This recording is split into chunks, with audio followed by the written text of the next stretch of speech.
So good morning guys. So for today's video ipapakita ko sa inyo yung aming alaga, no? So ito nga pala yung tinatawag nilang white leghorn.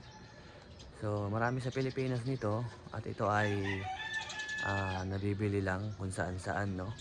Sa mga school, sa mga palengke, minsan tumatambayan sila dyan sa mga simbahan. Ayan. So pangalawang video ko na to.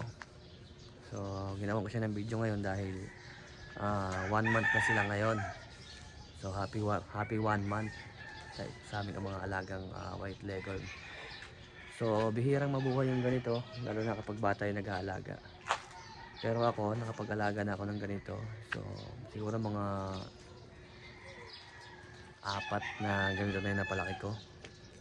Nung bata pa ako nag-aalaga ako ng ganito. Pampatanggal ko ng stress. So check natin kung ano ng status nila ngayon. So ayan na itsura nila ngayon. Itsura ng 1 month old na white leghorn, no? So hindi sila pareho, magkaiba sila.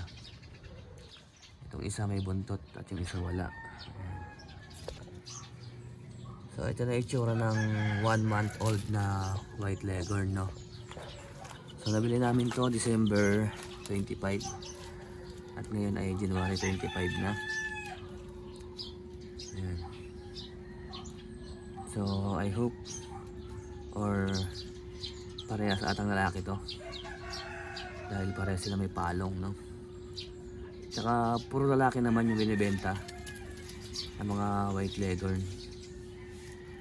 Bihira ka lang maka-jackpot ng babaeng white leghorn kasi yung babae ginagamit nila yon sa pag-iitlog. Kasi mga babaeng white leghorn yun yung ginagamit pang layer chicken. So kawawa sila, no? Kasi kung sila ay mapupunta sa mga bata na napaglalaruan lang, hindi sila mabubuhay, mamamatay lang. At sa pagre-research ko, syempre naghanap ako kung paano nakakabili ng white leghorn.